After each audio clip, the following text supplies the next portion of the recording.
Minari. And it's a slow burn drama with comedic elements about a young Korean family having a hard time of things. It weaves its magic over time. 115 minutes, PG rated. Now, we are in Ronald Reagan's America, so that's the 80s. Jacob, played by Stephen Yuen, is an accomplished chicken sexer. Greg, did you ever think you'd hear the word chicken sexing associated with cinema? Probably not, no, but it's an interesting career choice there, Alex. It's a little bit foul. Yeah, thank you. Very. I thought, Greg, you were doing the dad jokes. Very good, Dave. Dave this week.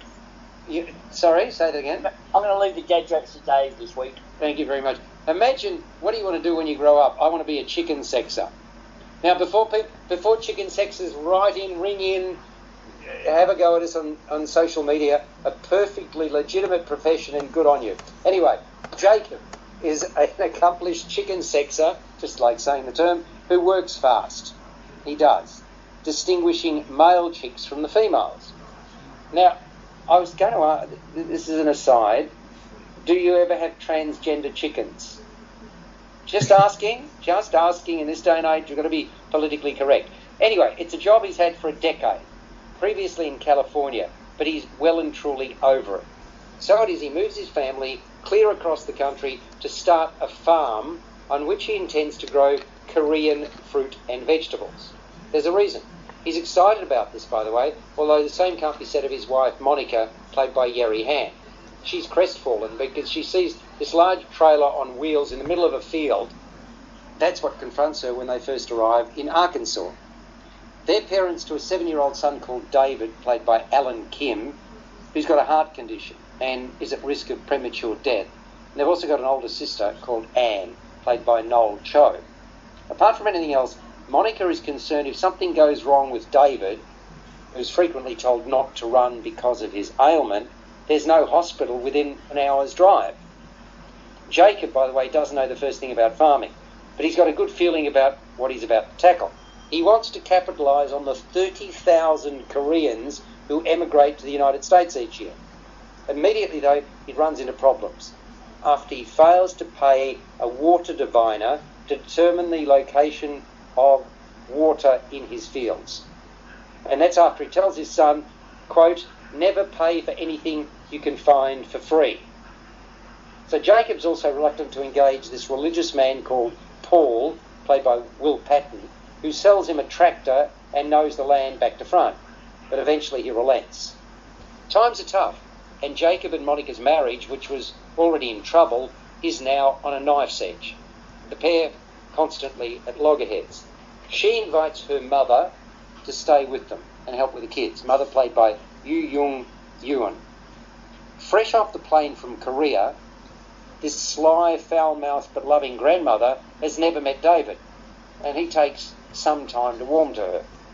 Jacob and Monica are both working as chicken sexers, there's that term again, at a local hatchery, while he's also pursuing his farming dream. He promises to look after the family, but things don't seem to be heading in that direction because he's spending money hand over fist to try to make a go of the farm. But he's constantly running into proverbial brick walls. They reach crisis point, in spite of the fact that when they got married, they moved from Korea to the United States to, quote, save each other. So, I reckon I know what's the best thing about this film. What do you think, Greg King? Oh, this is a nicely observed family drama there that has some moments of drama, melancholy, some downbeat moments, but it's ultimately fairly uplifting, I think, in its observance there. There's a great performance from Stephen Yeun, who's best known for dodging zombies in The Walking Dead here, and he gives a nice performance, I thought there. Great cinematography as well of the location there. Also, the grandmother, I thought she was wonderful there. Nice performance from her as well as the foul-mouthed grandmother there. And the family dynamics were sort of explored in a nice way, and you get to know the characters, identify with them, and vote for them, and I hope that they succeed in this sort of misguided adventure that Jacob set out on there. And I thought the 80s vibe was caught quite well. Well, I thought the best thing about it was young Alan Kim. I mean, this kid is just terrific, isn't he? Oh yeah, got bit of a cheeky nature to him, I thought, yeah. Absolutely. So I thought he was an absolute delight. What do you reckon, Peter? I really enjoyed this film, especially because it is making some very subtle comments about the American dream and about the integration of cultures, especially in America, which of course has enormous prescience today. Beautifully observed comedy drama, great acting by everyone concerned, and it was clear that the director had fashioned this film based on his own experiences. Jack Chung, who wrote it beautifully and directed it, and basically yearned to tell his young daughter where he came from. So, I mean, so it certainly has personal resonances. Please, go on. And I just love the interactions between the Americans, some of whom are quite bizarre in themselves, and the Korean family. And I just found it just a beautifully observed film, and again demonstrates that Korean culture is one to really look for and watch in terms of any films that might be involved with it. Of course, we know with Parasite. My only contention with this film is not about the film, but it's about the way it's being treated as a foreign language film. I think that is absolutely ludicrous. It is an American film about two cultures, and just because there is a fair bit of Korean dialogue in the film doesn't make it a foreign language film. So I'd be interested to see how the Oscars treats Minari, but I really liked it. It's a beautifully observed film.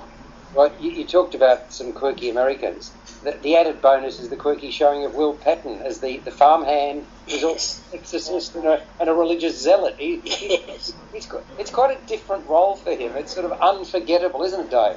It is. Will Patton was actually one of the standouts for me in this film. I just thought this was a beautiful, beautiful film. I thought that it's come out at a really good time where the American dream, I think, has changed these days. If you went to the average person arriving in America these days, they want to be the next rap star or the next sporting star.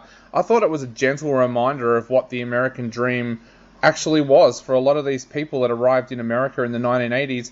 I thought it was a brilliantly told story. I fell in love with the characters. There are times in there where a certain character might annoy you, but I find that as a positive in a film. I think a film lacks if you sit there the entire time liking every character. I thought it was a beautifully told story that just really, really worked for me. Well, Jacob is this sort of driven man who's also stubborn, and Monica's the epitome of disappointment and frustration. So you've got that contrast which runs right the way through the film. I mean, one of the scenes that sticks in my mind is the father, Jacob, just digging and digging and digging, hoping he's going to sort of hit water. Like, you know, I mean, it's almost like a mad pursuit, and that sort of sets the tone. Look, it's interesting. By the way, the name of the film Minari, I should give some context to it. It's named after I can't say I've tasted this, and Peter, because you don't even taste truffles, you probably wouldn't have tasted the herb Minari, have you? No.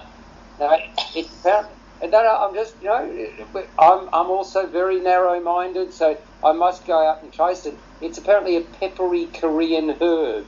Dave, have you tasted Minari or Yeah, not? I think it's been in a few stir-fries and things that I've tried in various restaurants over the years. It's just one of those kind of herbs that Koreans use like we would use parsley or something like that. Oh, okay. Well, this is a slice-of-life piece with pathos and humour, and obviously with a name like that, you need to sort of round up where it comes from, so that's the reason we're discussing it. Give us a score out of 10, Greg King, for Minari, 115 minutes, and PG, rated. 8 out of 10. Nice. Okay. 8. Yep. 8, yes. Yep. And Dave. Yeah, 8 out of 10 for me as well. And Peter Krausz. A great contender for the Oscars and other awards, 9 out of 10. Once again, 3-1, 8 out of 10 for me for this particular